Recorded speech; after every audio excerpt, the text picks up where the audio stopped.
Hello dear traders. কালকে কি কি স্টকের মধ্যে ট্রেড হবে সেটা নিয়ে একটু আলোচনা করি। আজকে একটা দুটো স্টকের মধ্যে ট্রেড করেছিলাম। আমি আবারও আপনাদেরকে বলে দিই যে আমি এক্সপায়ারির দিন, মানে মাসের শেষের মঙ্গলবার বুধবার বা যেদিন এক্সপায়ারি শুরু হয় এবং শেষ এক্সপায়ারি দিন আমি একটু ওয়েট করি, দেখি, তারপরে এই ট্রেডগুলো আমি এক্সিকিউশন করি, নয়তো আমি কিন্তু করি না। তো এইবার আজকেও ঠিক ওরকম ঘটনা হয়েছিল, বেশি একটা ট্রেড করা হয়নি। তবে জাস্ট আমি কোলপালের মধ্যে ইকুইটিতে একটা ট্রেড করেছিলাম। কোলপালে একটা সেল ছিল, কালকেও একটা দেখি একটা চান্স নেওয়া যেতে পারে কোলপালের মধ্যে, কারণ এটা একটা প্যাটার্ন। এই প্যাটার্নের 1800 লেভেল পর্যন্ত দেখা যেতে পারে কালকে। যদি এই লেভেলটা ব্রেক করে তাহলে পরে এটা কালকে এই লেভেলের নিচের থেকে একটা ট্রেড দেখা যেতে পারে। অথবা যদি এই লেভেলকে ব্রেক করে, কারণ এখানে একটা জোন তৈরি হয়ে আছে, তো এখানে এই গ্যাপটা ফিল করতে পারে, তো ওটা আমরা দেখতেই পারি। আর নেক্সট এবার যেসব ট্রেডগুলো রয়েছে ওটা নিয়ে একটু আলোচনা করি।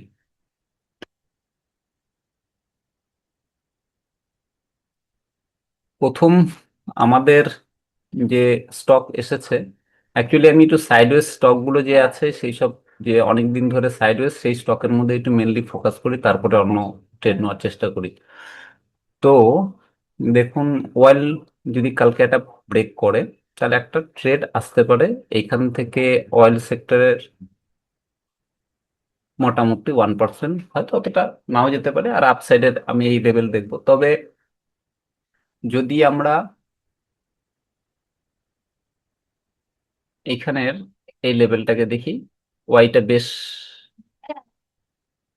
হাই।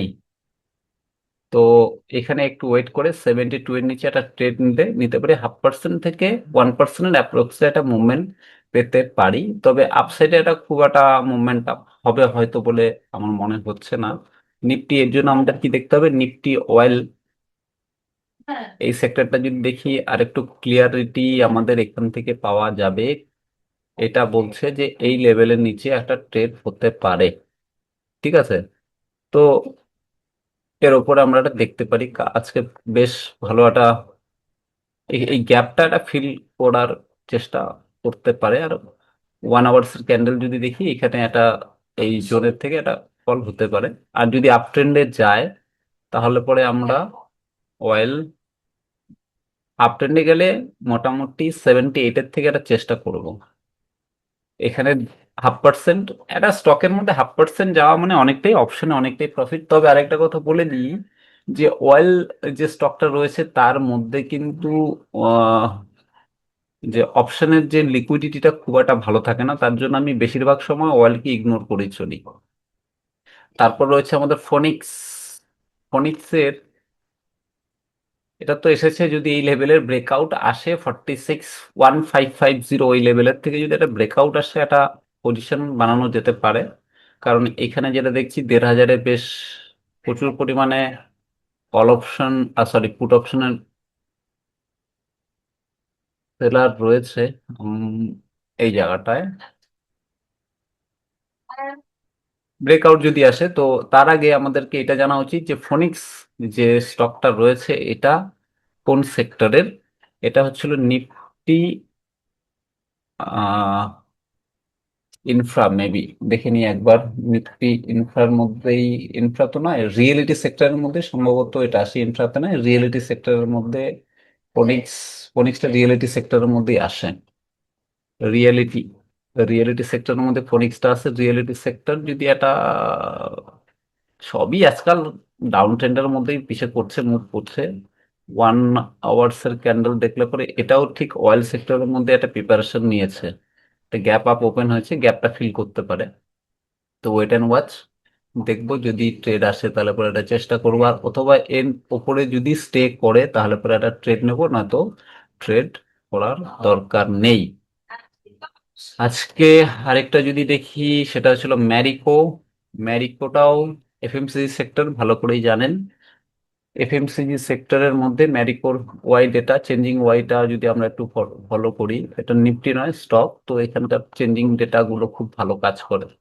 আমার যেটা মনে হচ্ছে যে এই লেভেলের নিচে 740-এর নিচে যদি স্টে করে, তাহলে প্রিভিয়াস আগের দিনে যে লোটা থাকবে 7.5%-এরও বেশি এটা মুভমেন্ট দেবে।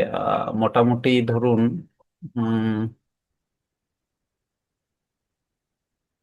এখান থেকে যদি দেখি আমাদের অ্যাপ্রক্সলি 1% না হলেও 60 টাকা একটা মোমেন্টাম হতে পারে। তবে এখানে কি কি প্রবলেম হতে পারে, যে কনফার্মেশন নেওয়ার জন্য 0.5 পয়েন্ট 1 পয়েন্ট নষ্ট হয়ে যেতে পারে, ট্রেড নিতে পারলাম না।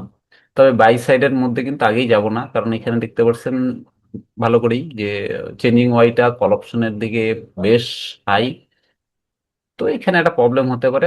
R21 মুভিং অ্যাভারেজ এখানে, ইএমএ এক্সপোনেনশিয়াল মুভিং অ্যাভারেজ বারবার এখান থেকে তুমি রিজেকশন খেয়ে বারবার ফল করেছে।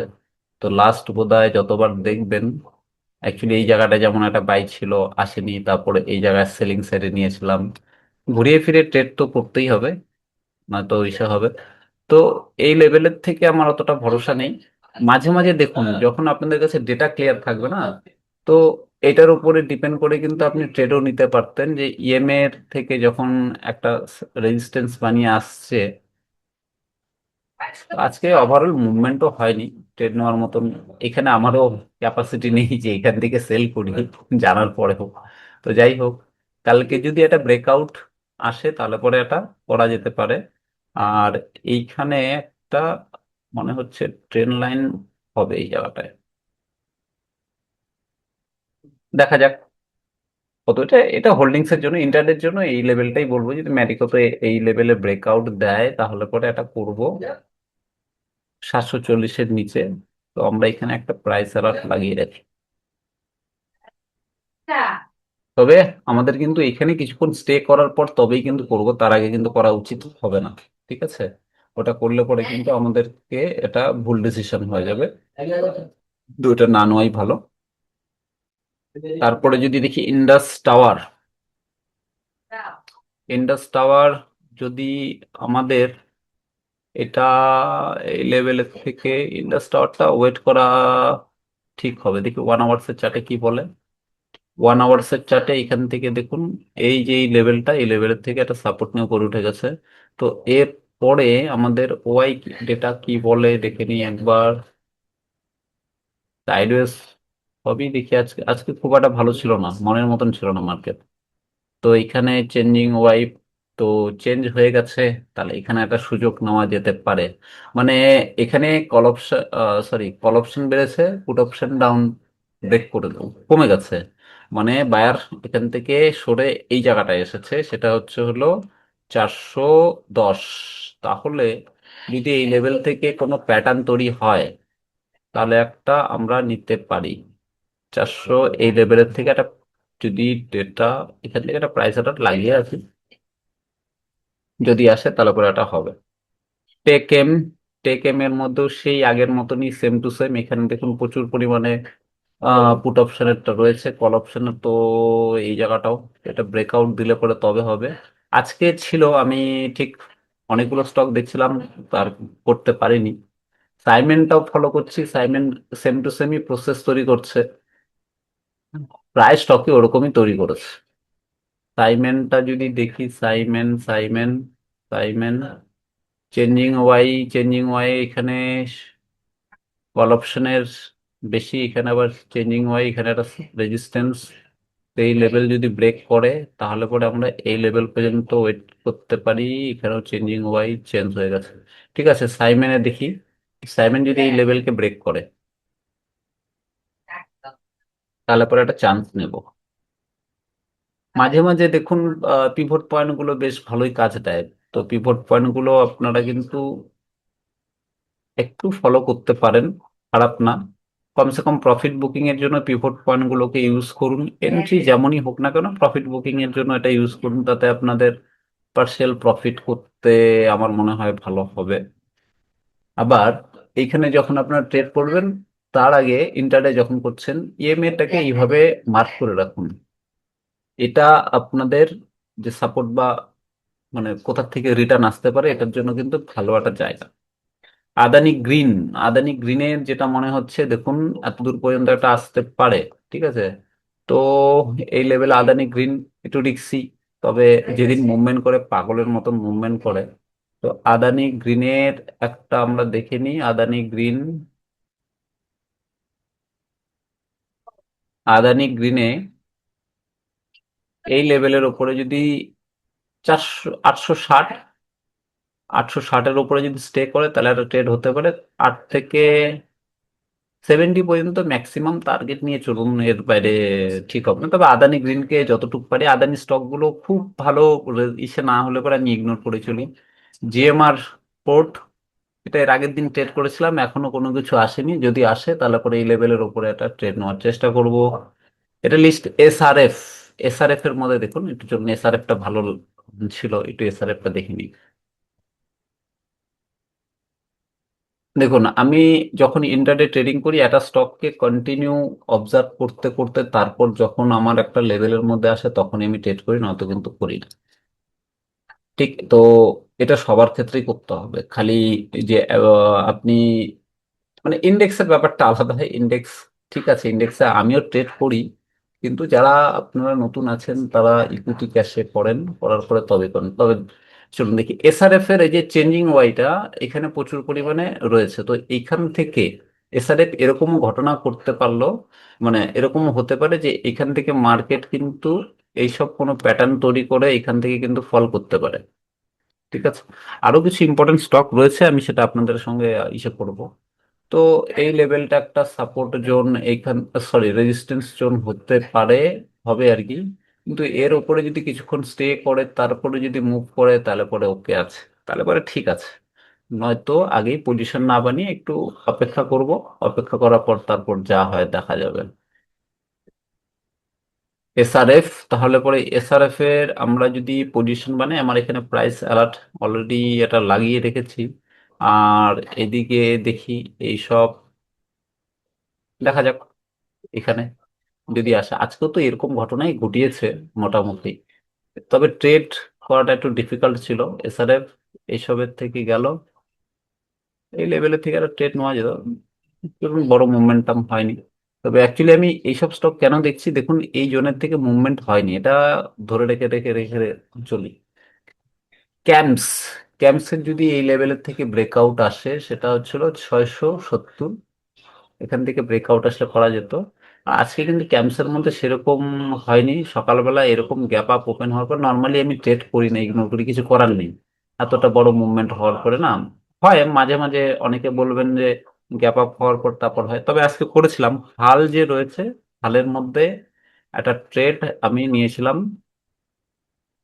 দেখুন অনেকে তো মানেন না, তো আজকে এইখানে দেখুন এই যে লাইভ এক্সাম্পল দেখে নিন হালের, এই জায়গাটার থেকে মার্কেট ঘুরে এসেছে। ঠিক আছে, কালকে ওটা বুলিশ, ডিফেন্স সেক্টরের স্টকগুলোতে একটা বুলিশ মুভমেন্ট আসলেও আসতে পারে, যেহেতু নিউজ কিছু ছিল, গ্রুপ ডিসকাশনে শুনেছিলাম, কিন্তু সম্পূর্ণ ডিটেলস পাইনি। হালের আজকে এই জায়গাটায় আমাদের ট্রেড ছিল কোথায় কোথায়, এইখানে ট্রেডটা নিয়েছিলাম। এই জায়গাটা একটা ট্রেড নিয়েছিলাম, এতদূর পর্যন্ত এটা হয়েছে। দেখুন লাস্ট হাই ওই লেভেলটাই তৈরি করেছে, কেন করলো? আরো তো উপরে যেতেই পারতো, নাকি সময় শেষ হয়ে গেছে বলে হয় নাকি? তো এমন কোনো কিছু নাই। তো এটার কালকে যদি একটা ব্রেকআউট দেয় তারপরে ঠিক আছে।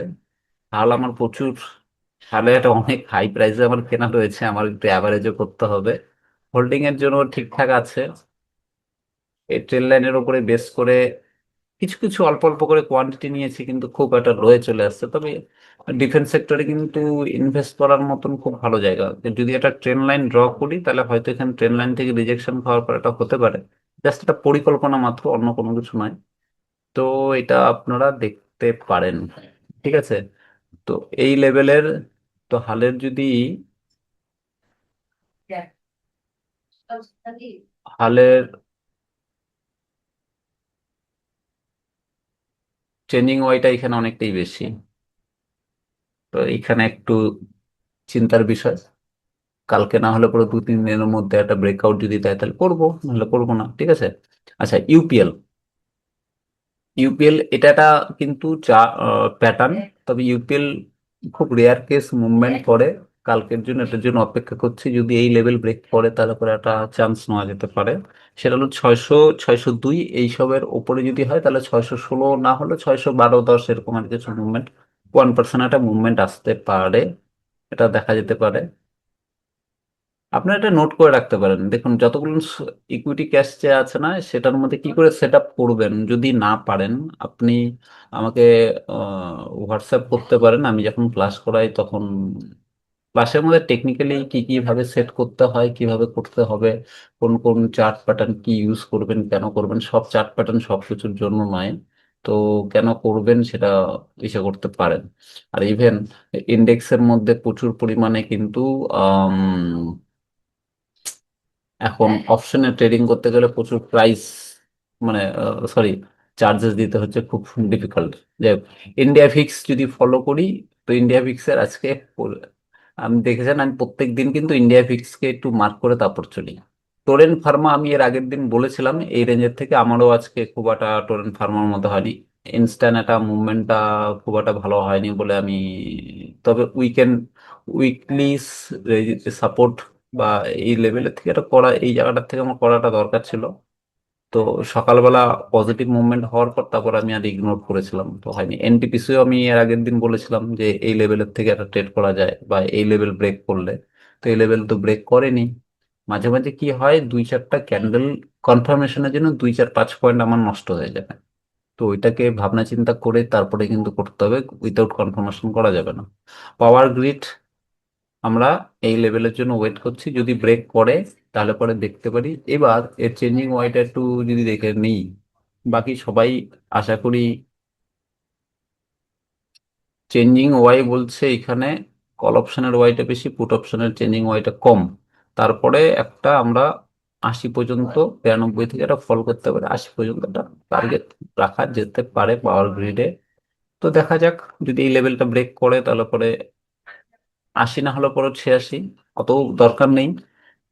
আপনি পাওয়ার গ্রিডের মধ্যে ট্রেড করছেন 300 টাকার অ্যাপ্রক্সলি, তার current market price 1.5 point, 2 point যদি আসে ওয়েল অ্যান্ড গুড, তার উপরে না স্টপ লস না টার্গেট, এর মধ্যে দিয়ে দেয়। আর যেহেতু একটা ট্রেন লাইন রয়েছে, তো এটা ব্রেক করলে এটা হতে পারে। বিবি স্ল্যাব এর আগের দিনও বলেছিলাম খুব পছন্দের না, তাও আজকে অ্যাড করে রেখেছি, যদি আসে করব। ম্যাক্স হেলথের মধ্যে খুব একটা ইন্টারেস্ট নেই, তবে ফল তো করলে পরে অ্যাকচুয়ালি আমি একটু ফার্মা সেক্টরের মধ্যে আসি। ফার্মা সেক্টর খুব বড় একটা, এই জোনটা নেই, এটার জন্য আমি আর কি বলতে চাচ্ছি, ফার্মা সেক্টরের মধ্যে একটা সুন্দর ক্লিন একটা ডাউনফল আসতে পারে এইখান থেকে। হয়নি, অ্যাকচুয়ালি ফার্মা সেক্টরকে পার্টিকুলারলি আমি দেখি না। তো সব সেক্টরের আমি যখন ট্রেড করি, তখন সেক্টর ওয়াইজ বা আমার স্ট্র্যাটেজি রয়েছে, যে NR4, NR7 এইসব স্ট্র্যাটেজির মধ্যে পার্সেন্টেজের উপর ডিপেন্ড করে আমি করি। তো মার্কেটে মার্কেটের আজকে এক্সপায়ারি ছিল বলে একটু টেনশন। আর নর্মালি একটু কপি ট্রেডিংও করি, অ্যালগো ফ্যালগো করি, তো ওই দিকে একটু প্রবলেম হচ্ছে বলে মেন্টালি একটু ডিসঅ্যাপয়েন্টেড, তার জন্য একটু ইস্যু খারাপ। তো যাই হোক, অ্যালকেম যদি এখানে দেখতেই পাচ্ছেন, এই অ্যালকেমের পুট অপশনের প্রচুর পরিমাণে রয়েছে। তো পুট অপশনের মনে হয় না এখান থেকে কোনো কিছু একটা ব্রেক টেক করবে। তাও যদি ব্রেক করে, একটা একটা করে স্টক বলছি, সময় নিয়ে বলছি, আপনারা কিন্তু এটা নোট করতে পারেন। আপনারা যখন দেখবেন তখন হচ্ছে নোট করে রাখুন, প্রাইস অ্যালার্ট লাগিয়ে রাখুন। এতে প্রাইস অ্যালার্ট এলে, যদি সবাই কন্ট্রোল করতে না পারেন তাহলে ব্যাপারটা আলাদা। অরবিন্দ ফার্মা, অরবিন্দ ফার্মাতে যদি কালকে, ফার্মা সেক্টর কালকে বা দুদিনের মধ্যে ফার্মা সেক্টরে একটা বিয়ারিশ রেঞ্জ যদি আবার শুরু হয়, যেহেতু একটা বড় সড়ো ইসে রয়েছে, মেবি এটা কোনো নিউজ ছিল আমি ওটা দেখতে পারিনি, আমি পরে নিউজটা গ্রুপে আপডেট করে দিব। তো যদি হয় তাহলে পরে আপনি যদি 1 আওয়ার্সের চার্ট দেখেন, তো এই লেভেলের জন্য আমি, এই লেভেলের থেকে এত দূর একটা আমি চান্স পেতে পারি, ঠিক। তো একটা চান্স এখানে অরবিন্দ ফার্মাতে একটা হতে পারে। বায়োকন আমার খুব একটা ভালো লাগে না, মনের মধ্যে ইন্টারটের জন্য ভালো প্লেয়ার না। সিপ্লাসকে আনওয়ান্টেড মুভমেন্ট করছে, কালকে সিপ্লার মধ্যে আমার ফোকাস থাকবে, যদি সিপ্লাতে ট্রেড হয়তো করবো নিশ্চয়ই। ডিভিস ল্যাবও ঠিক সেম, আপনাদের যেটা ডক্টর রেড্ডি খুব একটা বিয়ারিশ, এখানে সাপোর্ট জোন ওয়াই হিসাবে সাপোর্ট জোন আছে। ডক্টর রেড্ডিতে একটু দেখে নি কি চেঞ্জ হলো না কি হলো, একটু দেখে নি, যদি চেঞ্জ হয় তাহলে তো খুব ভালো কথা। চেঞ্জ হয়নি, কল অপশনের চেঞ্জ হয়েছে, পুট অপশনের চেঞ্জ হয়েছে, হয়েছে তো বটে, তো এটা খুব একটা ভালো হবে না। এইটা গ্লেন মার্কটা আপনার কিন্তু সুন্দর, এই লেভেলের নিচে এটা ব্রেক আসতে পারে, ফার্মা সেক্টর হিসেবে বলছিল। লুরুস ল্যাবের মধ্যে কোনো ইন্টারেস্ট নেই আমার, লুপিনের মধ্যে খুব একটা ইন্টারেস্ট নেই, লুপিনের এখানে ফল করলে পরে লুপিনের হতেও পারে, কিন্তু আমার খুব একটা ইন্টারেস্ট নেই। ম্যানকাইন্ড তো বললামই আপনাদের।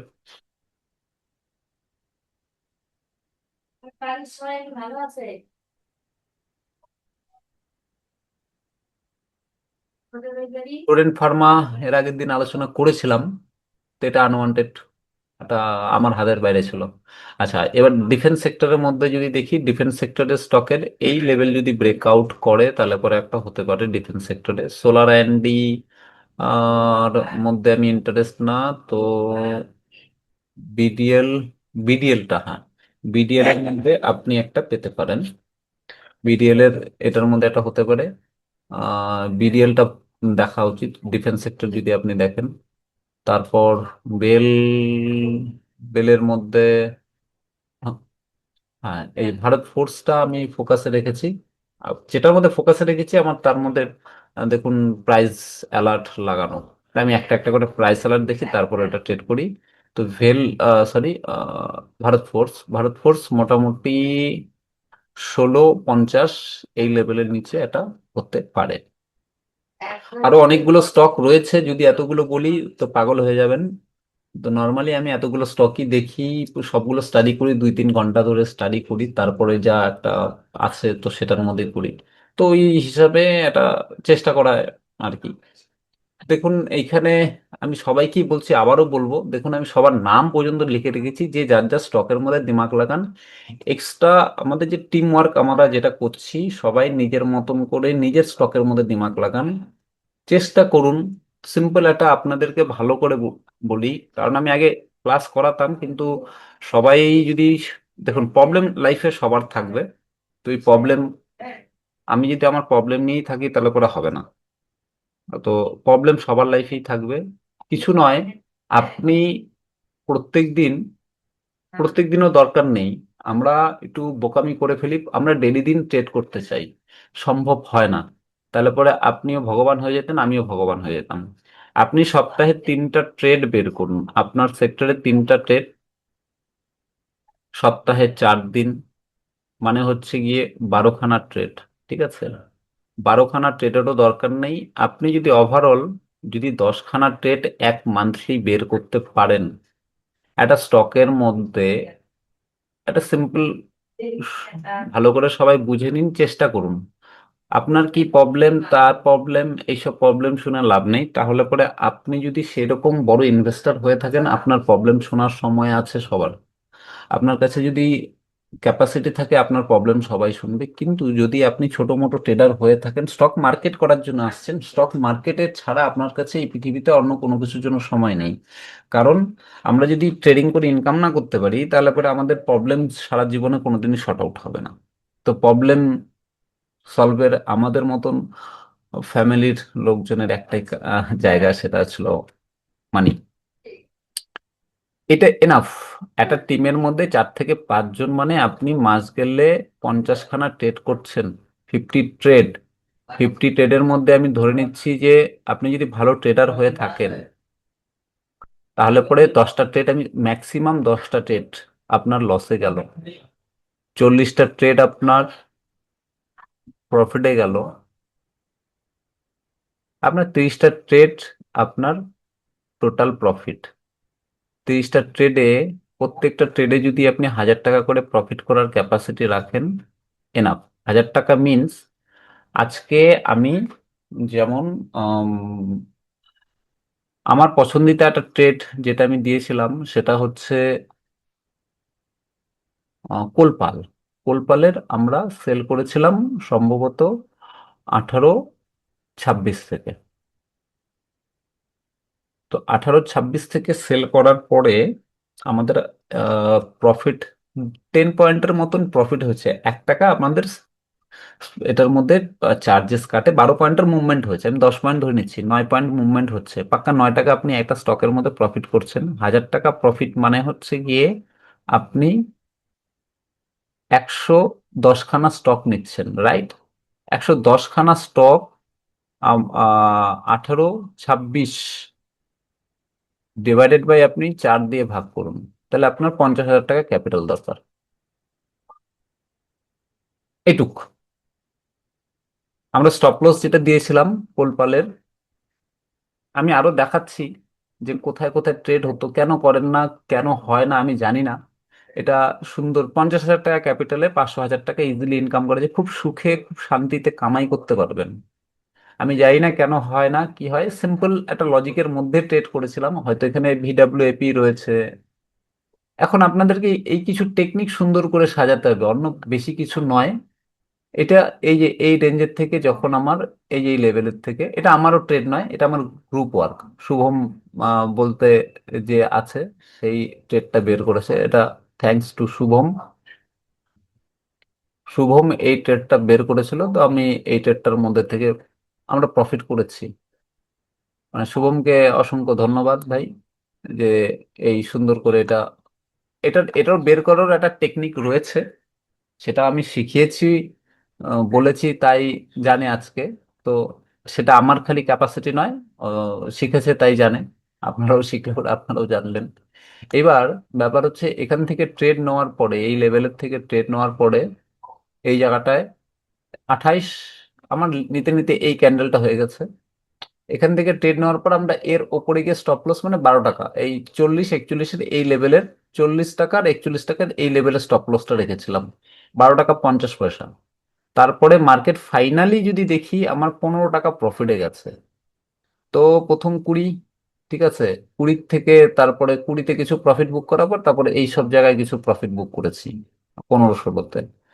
তো 1:1 প্রফিট। কিন্তু দেখুন, সব থেকে বড় কথা যে আমি ট্রেডটা নিয়েছি 11টায়, লাস্ট এক্সিকিউশন শেষ হয়েছে প্রায় 2:30। তার মানে আমার প্রায় 11, 12, 1, 2, 3.5 ঘন্টা ট্রেডটা নিয়ে বসেছিলাম। তার মাঝখানে অন্যান্য ট্রেডও করেছি ইকুইটি ক্যাশে, এটাই ব্যাপার, আপনি স্টপ লস টার্গেট লাগিয়ে বসে থাকুন, বুঝুন। আর এর পেছনে কারণও ছিল, নিফটি বারবার এইসব লেভেলে মুভমেন্ট করছে, আমি বারবার গ্রুপের মধ্যে আপডেটও করেছিলাম। আর একটা আইসিআইসি ব্যাংকের কথা বলেছিলাম, আইসিআইসি ব্যাংকটা মনের মতন আমার আসেনি, আমি এটা খুব এক্সিকিউশনও করিনি। আইসিআইসি ব্যাংকের এই সময় একটা ট্রেড নেওয়ার ছিল, ভালো গেছে এটা। তো হালের মধ্যে আমরা একটা অপশনে এখানে একটা ট্রেড করেছি, এটাও ভালো গেছে।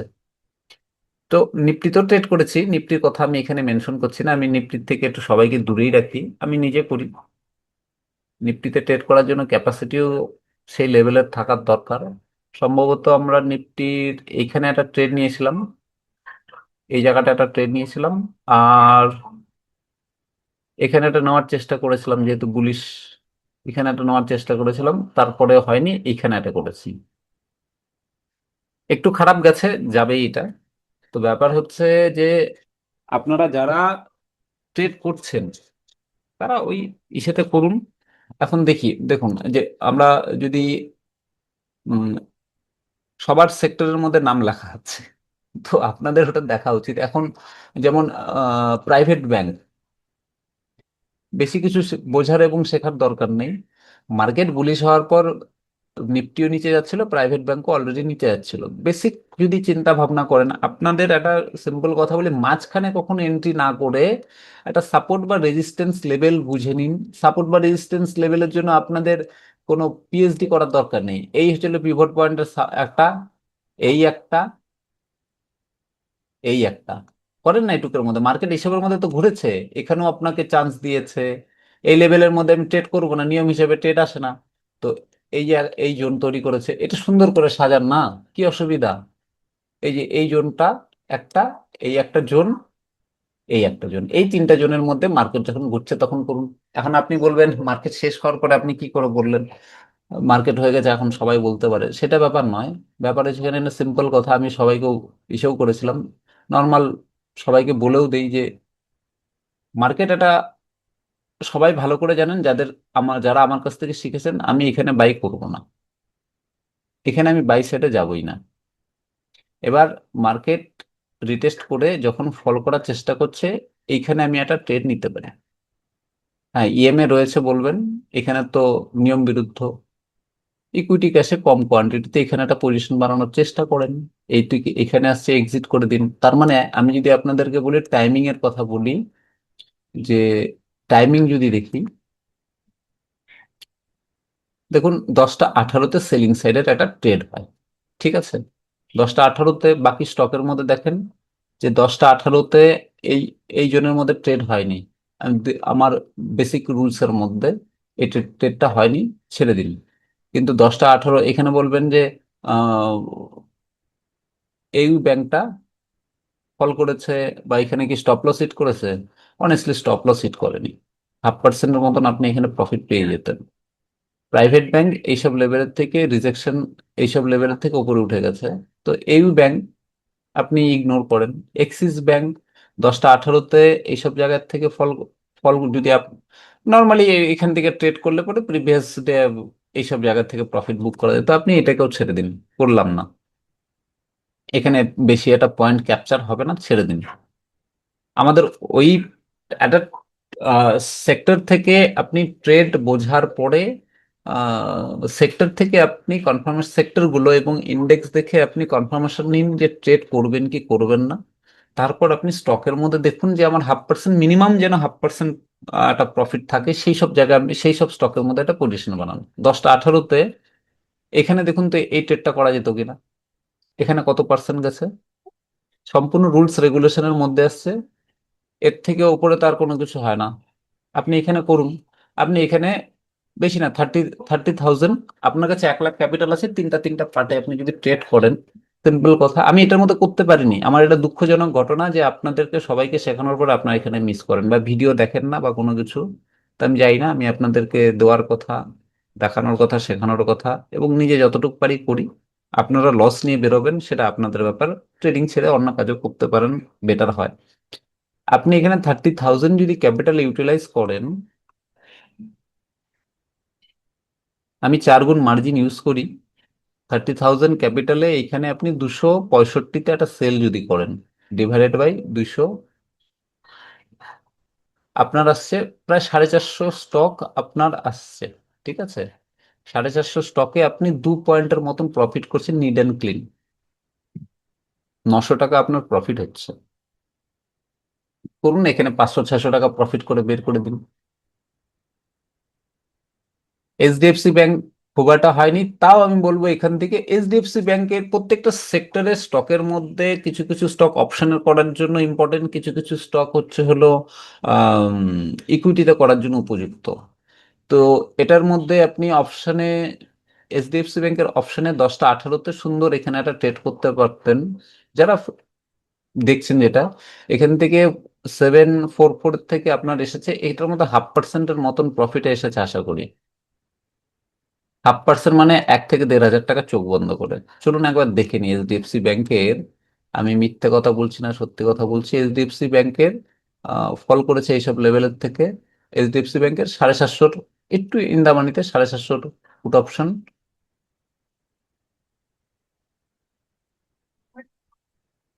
আমরা 10টা 18, মানে এই ক্যান্ডেল থেকে আমরা যদি এক্সিকিউশন করি 30.50, 30.50 ধরে চলুন, চলুন আমি একটু ট্রেড করতে করতে আমাদের গড়বড় হয়ে যাবে, ধরুন 30, এখানে প্রায় 3 পয়েন্টের মতন গেছে। 3 পয়েন্ট মানে আপনার এখানে দেখুন প্রায় 1,500 টাকা, কম নয়। যেটা, যেই সেক্টরটা করবেন সেই সেক্টরের মধ্যে রাজা বাদশাহ হওয়ার চেষ্টা করেন। 10টা 18 এখানে আমি, এখানেও যদি করতাম বাই চান্স, ঠিক আছে, প্রফিটে গেছে, কিন্তু আমি এতটুকুর জন্য আমি ট্রেড করবো না এখানে, এতটুকুর জন্য। যখন আপনারা ট্রেড করবেন, একদম স্কেলেরও দরকার নেই, একটা প্রফেশনাল ট্রেডাররা এটা এখান থেকে এখানে বুঝতে পারবে যে এখান থেকে কত দূর জায়গা রয়েছে, এখান থেকে বেশি একটা মুভমেন্ট হবে না। 0.5% যদি হয়, এতদূর নাও আসতে পারতো, 0.5% হয়ে গেছে, এটা কপাল ভালো। কারণ আমার এখানে সাপোর্ট জোন দেখতে পাচ্ছি, হয়নি। হ্যাঁ, তবে এই জায়গাটার মধ্যে কিন্তু যখন ফল করেছে এই জায়গাটার মধ্যে বড় একটা মুভমেন্ট হয়েছে, হয়নি যে তা না। আইডিএফসি ফার্স্ট, এটার মধ্যে আমি এখানে একটা ট্রেড নিতে পারতাম, এটা 10টা 18-তে, এখানেও একটা দেখুন, আপনারা তো মানেন না কেউ উইকলি সাপোর্ট রেজিস্ট্যান্স কে হয় কি হয় না মানেন না। এই যে এখানের এটা ইকুইটিতে করার যোগ্য, আপনাকে আগের থেকেই তৈরি হয়ে নিতে হবে। এটা আগের থেকে সবগুলো স্টক খুলে সুন্দর করে বসে তারপরে করতে হবে। এটা ইকুইটিতে করুন।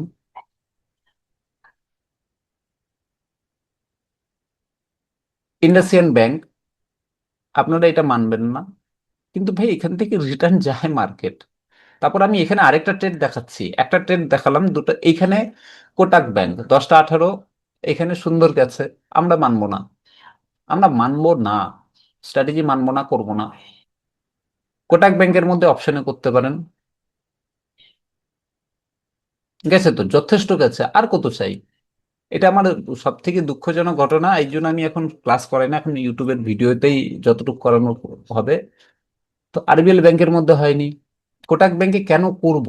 দেখুন, কোটাক ব্যাংকে করার পেছনে কারণ, এইখান থেকে এই লেভেলের থেকে এই যে পিভট পয়েন্ট বা আপনারা যেটা দেখছেন বারবার এখান থেকে সাপোর্ট নিচ্ছে, ডিস্টেন্সটা কত দূর? এখান থেকে যদি দেখি ডিস্টেন্সটা দেখবেন 1%, এখানে চান্স নেই, স্টপ লস আমার যাবে এখানে। ঠিক আছে, স্টপ লস না খেলেও আমার সম্পূর্ণ টার্গেট কিন্তু সেই লং টাইমের মধ্যে যদি বসে থাকতাম, আমার টার্গেট দিয়েছে, বসে থাকতে হবে। বাকি কোনটা কোনটা ইগনোর করলাম, এক্সিস ব্যাংকে ইগনোর করেছি। এটার পেছনে কারণ দেখুন, এখান থেকে বেশি ডিস্টেন্সটা নেই। তারপর বন্ধন ব্যাংক কেন ইগনোর করেছি, এখান থেকে খুব একটা হবে না। আর যেহেতু দেখুন, ভিডাব্লিউএপি ইএমএ এর থেকে কত সুন্দর, ওইটা আর এটার মধ্যে দেখুন। আর যারা ফার্স্ট ট্রেড করছিলেন তারা কিন্তু এখান থেকে পজিশনটা বানাতে পারতেন। আমি যদি দেখতাম আমি করতাম, আমি আমার স্টকগুলোর মধ্যে কিছুর মধ্যে আমি করি, আর একটু রয়েছেও করি। এবার আসছি আমি আরেকটা ট্রেড। একটা তো গেল, আমি 2-3টা প্রফিট দেখালাম প্রাইভেট ব্যাংকের মধ্যে। দ্বিতীয় আমি দেখাচ্ছি যে অ্যাকচুয়ালি এইচডিএফসি ব্যাংকের আরেকটা, যেটা যদি চোখটা আপনাদেরকে খুলে দেখতে হবে, এটা একটা প্যাটার্ন তৈরি করেছে, হেড এন্ড শোল্ডার টাইপের। তো এখান থেকে রকেটের বেগে গেছে। চলুন, আমিও ধরতে পারতাম না হয়তো বা, চলুন ছেড়ে দিন, ইগনোর করুন, ফার্স্ট মুভমেন্ট ধরার দরকার নেই। প্রাইভেট ব্যাংকের মধ্যে এখান থেকে একটা, এখানে এই ট্রেডটা মিস হয়ে গেছে, ঠিক আছে, দেখলাম। তারপরে দেখলাম প্রিভিয়াস ডের ক্লোজ হাই যেটা আছে, হাইয়ের আশেপাশে প্যাটার্ন তৈরি করে এখান থেকে ব্রেকআউট দিচ্ছে, তাহলে আমি এখান থেকে, যখন মার্কেটটা হাই তৈরি করবে না, আপনি হাইয়ের মধ্যে গিয়ে একটা লাইন ড্র করে বসে রাখুন যে হাই কোথায় তৈরি করেছে।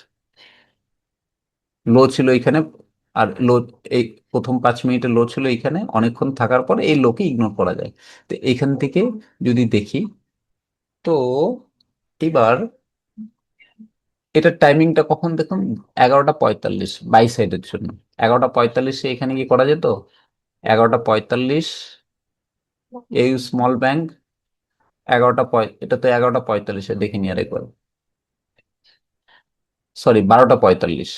তো 12টা 45-এ আমার এখানে কি কোনো প্যাটার্ন তৈরি করেছে? 12টা 45-এ এখানে অনেকটা উপরে উঠে গেছে, ওই যে হাই, এর উপরে গিয়ে স্টে করেছে, এইখানে গিয়ে খোঁচানোর, এখানে গিয়ে জবরদস্তি ট্রেড নেওয়ার কোনো মানে হয় না, কারণ অলরেডি উপরে উঠে গেছে। এখন এটাকে ইগনোর করুন। মানছি প্রাইভেট ব্যাংক উপরে যাচ্ছে, আমি ধরে নিচ্ছি প্রাইভেট ব্যাংক উপরে যাচ্ছে, কিন্তু আমরা এখানে যখন চার্টটা খুলে দেখবো তখন এটা অলরেডি উপরে উঠে গেছে, তো ওয়েট করি। এইবার এক্সিস ব্যাংকে গিয়ে দেখি 11টা 45 এইসব জায়গায়। তো অলরেডি আমি কি বললাম যে হাইটাকে মার্ক করুন, দে হাই কোথায় তৈরি করেছে। ইকুইটি ক্যাশে করছেন তো সময় নিয়ে, এটা করবো না। যদি এখানে হতো আরেকটা, তাহলে চিন্তা ভাবনা করতাম। বন্ধন ব্যাংক 12টা 12টা 45 এখানে দেখুন, একটা জোনের মধ্যে আমি দাগ দিয়ে রেখেছি অলরেডি, ছেড়ে দিন। তারপর ফেডারেল ব্যাংক 11টা 45, মানে এইখানে ওই যে ডে হাই, ছেড়ে দিন, করলাম না। ঠিক আছে, এটা আমি সরিয়ে দিই। এইচডিএফসি ব্যাংক 11টা, এখান থেকে 45 গেছে, যায়নি যে তা না, খুব একটা বেশি দূর যায়নি, তাও ওই 0.5%-এর মতন মেবি গেছে, ছাড়ুন, এটাও করলাম না। এই 45 এখান থেকে অ্যাকচুয়ালি ব্রেকআউটটা দিয়েছে এই জায়গাটার থেকে, এখানেও যদি দেখি বেশি একটা প্রফিট যায়নি। বা কেন করব না, এটার পেছনে কারণ হচ্ছিল এটা 0.5% নেই এইখানে। আমার যদি এই যে প্রিভিয়াস ডে হাইটা যদি আমার এইসব লেভেলে থাকতো, তাহলে ভাবতাম যে চলুন 0.5% কমসে কম যাবে, তার মানে আমার অপশনে 1 থেকে 1.5 হাজার টাকা একটা কামাই আছে, এটা ইনকাম করতে পারবো। কিন্তু যায়নি, তো নেই, তাহলে পরে সেই জন্য। আর ওয়াই ওপেন ইন্টারেস্ট গুলো দেখতে পাচ্ছেন তো কতটা হাই, ইগনোর। 12টা 45-এ এখানেও যদি দেখি, এটাকেও ইগনোর করতে হবে, কারণ এখানে একটা দেখুন জোন তৈরি করে ফল করেছে, এর উপরে যাওয়াটা সম্ভাবনাটা খুব কম। মানে আইসিআইসি ব্যাংকের ট্রেড হয়নি। তারপর এটার মধ্যে দেখুন, যদি 12টা 45-এর থেকে দেখি, মানে এইসব জায়গার থেকে, তাহলে এখানে আমার এটা এই যে প্রিভিয়াস হাই, তারপরে এই হাই, এখান থেকে মার্কেট রিভার্স আসবে, এটা স্বাভাবিক কথা। তারপরে এটাকেও ইগনোর করি। ইন্ডাসইন্ড ব্যাংকটা দেখি এবার। এবার ইন্ডাসইন্ড ব্যাংক প্রিভিয়াস ডের হাই এখানে আছে। তারপর এই যে জোনটা, এটা আপনাদেরকে সাপোর্ট রেজিস্ট্যান্স জোন বের করে নিতে হবে। এখান থেকে একটা চান্স নিলেও নিতে পারতাম। 12টা 45-এ একসঙ্গে সঙ্গে উঠেছে। 12টা 45-এর এই লেভেলের থেকে আমার ধরুন ট্রেড নিতে নিতে একটু মিস্টেক হয়ে গেল, লেট হলো। আমি এখান থেকে যদি দেখি, পাক্কা 0.5% গেছে, এনাফ প্রফিট এখানে আপনি পেয়ে যাবেন। কোটাক ব্যাংক হয়নি, ছেড়ে দিন। কোটাক ব্যাংক তো ওই সময় থেকে সেল সাইডে সুন্দর প্রফিট দিয়েছে, ছেড়ে দিন। আরবিএল ব্যাংক 12টা 45 হয়নি, ওটা আগেই ব্রেকআউট দিয়েছে। আমি নর্মাল হিসে করলাম, নর্মাল ভাবে চিন্তা ভাবনা। তারপরে এইসব জায়গায় মার্কেট যখন এখানে দেখুন ইভিনিং স্টার বানিয়ে ফল করলো, তাহলে পরে আমি এই জায়গাটায় 1টা 39-এ আরেকটা সেল সাইডের জন্য চিন্তা ভাবনা করতে পারতাম। এই সময় এটা হওয়ার পেছনে কারণ নিফটিও ফল করছিল। তো সূক্ষ্মভাবে আপনাদেরকে 4-5টা স্টকই তো, 1 2 3 4 5 6 7 8 9 10টা, 8-10টা স্টক দেখা প্রত্যেকদিন দেখলে পরে মুখস্থ হয়ে যায়, কোনো এমন কিছু ব্যাপার নয়। এবার চলুন আসি একটু ক্যাপিটাল মার্কেটে। ক্যাপিটাল মার্কেটে কালকে কি হতে পারে, একটা গ্যাপ ফিল হতে পারে। আমি এখানে একটা অ্যালার্ট অলরেডি লাগিয়ে রেখেছি, গ্যাপ ফিল হতে পারে, দেখি। তবে ক্যাপিটাল মার্কেটের খুব একটা আমি আশা করছি না। তো ক্যাপিটাল মার্কেটের মধ্যে এমসিএক্স এর মধ্যে এই লেভেল যদি ব্রেক পড়ে, আমরা একটু চেঞ্জিং ওয়াই এমসিএক্স এর দেখে নেব কি রেঞ্জ তৈরি করেছে। আমি সবার স্টক, সব ইন্ডেক্স, সরি, ইন্ডেক্স মিন্স সবার স্টকের মধ্যেই একটু নাক গলাচ্ছি। আপনারা যারা টিম ওয়ার্ক করছেন আমার সঙ্গে, দেখুন এখানে চেঞ্জিং ওয়াইয়ের মধ্যে কল কল অপশনের থেকে পুট অপশনের চেঞ্জিং ওয়াইটা বেশি। তো এখানে চিন্তা ভাবনা করতেই পারি মার্কেট একটা বুলিশ ফিগার একটা আসতে পারে। ঠিক আছে, এটার মধ্যে দেখা যেতে পারে। যদি আজকে এমসিএক্স এর মধ্যে একটা বাই সাইডের ছিল, বিএসসি তো একটা বাই সাইডের মতো ছিল, সরি, বিএসসি তে ছিল। আমি বিএসসি তে এখানে অলরেডি রেডিও করে রেখেছি বিএসসির। এটা এই 29,290 এর উপরে যদি স্টে করে একটা ট্রেড নিতে পারি, এখান থেকে অনেকটা মুভমেন্ট হওয়া সম্ভব। থেকে হাফ, আমরা সাপোজ আমাদের ট্রেড নিতে নিতে এখান থেকে ধরে নিন এইসব এরিয়াতে হলে পরেও আমরা কি এখানে 1% বা 0.5% মুভমেন্ট পেতে পারি? মনে হয় পেয়ে যাব। তো বিএসসি আমার ফোকাসে থাকবে কালকে। বা এর জন্য ক্যাম্পস নিয়েও যদি ব্রেকআউট আসে তাহলে করে হতে পারে। সিডিএসএল এর মধ্যে ভরসা নেই এখন আপাতত। সিডিএসএল একটা ট্রেন লাইন উপর থেকে যদি দেখেন, ওটা ট্রেন লাইন হচ্ছে, ট্রেন লাইন টাচ করে ফল করতে পারে। এইচডিএফসি এমসি তেও ঠিক ওইরকমই। তো বিএসসি তে একটা চিন্তা ভাবনা রয়েছে। তো বিএসসি তে যদি আসে তাহলে পরে এটা করা যাবে। নোমামা ভালো, খারাপ শেয়ার না। তবে নোমামার কিন্তু 21 মুভিং অ্যাভারেজ থেকে একটা রেজিস্ট্যান্স বানিয়ে টাচ করে, যেহেতু বেয়ারিশ একটা সিম্বল দেখতে পাচ্ছি, নোমামার একটু আমরা ওয়াই গুলো চেক করে নিই। বেসিক লেভেলে চিন্তা ভাবনা করে এটার মধ্যে সুন্দর করা যায়। তো এখানে এই লেভেলটা নোভামার 1,130, এর নিচে স্টে করলে পরে একটা ট্রেড নেওয়া যেতে পারে। সঙ্গে আমরা কি ফলো করব, ক্যাপিটাল মার্কেট এবং নিফটি বিয়ারিশ কেনা সেটা একটু ফলো করতে হবে। বিয়ারিশের জন্য, বিয়ারিশ ট্রেন্ডিং এর জন্য ওটা আমাদের দেখাটা উচিত, বেসিক লেভেল। আর বাকি আরো যে অ্যাডভান্স লেভেল যেটা রয়েছে তার জন্য ক্লাস করতে হবে। ক্লাসে থাকলে পরে সেটা নিয়ে একটু চিন্তা ভাবনা করা যেতে পারে। এটা ওটা ফ্রেশ ব্রেকআউটের জন্য রয়েছে, কাপ অ্যান্ড হ্যান্ডেল টাইপের একটা তৈরি করার চেষ্টা করছে। দেখা যাক, ট্রেন লাইন হিসেবে দেখা যাক এটা কি করা যায়। তবে অ্যাঞ্জেল ওয়ানের মধ্যে খুব একটা ইন্টারেস্ট নয়, কারণ এখন যা সব রুলস রেগুলেশন চলছে তাতে মনে হচ্ছে মার্কেট, তো যাই হোক, একটা গ্যাপ রয়েছে। এই গ্যাপটা ফিল করার জন্য আসতে পারে, যদি আসে আমরা একটা চান্স নেওয়ার চেষ্টা করব। যদি আসে তবে আমরা এটার একটু ওয়াই গুলো চেক করে দেখি, তো ওয়াই কিন্তু এখানে খুব বেশি রয়েছে, তা আমার এটাই সন্দেহ হচ্ছিল। তো 238 মানে 240-এর নিচে মার্কেট, 240 থেকে 238 এই লেভেলের নিচে স্টে করলে একটা শর্ট সেলিং এর একটা প্রিপারেশন নিচ্ছি। কারণ এখান থেকে, হ্যাঁ, এই লেভেল পর্যন্ত, এখান থেকে 0.5% 1% একটা মুভমেন্টাম পেতেই পারি, 200-250 স্টক 1% একটা চিন্তা ভাবনা করা যেতে পারে। তো লেটস সি।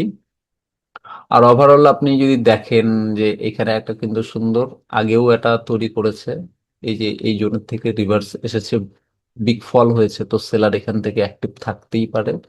তো এটা একটা চিন্তা ভাবনা রাখতে পারেন। তো দেখা যাক, বাকিটুকটা আমরা চেষ্টা করব।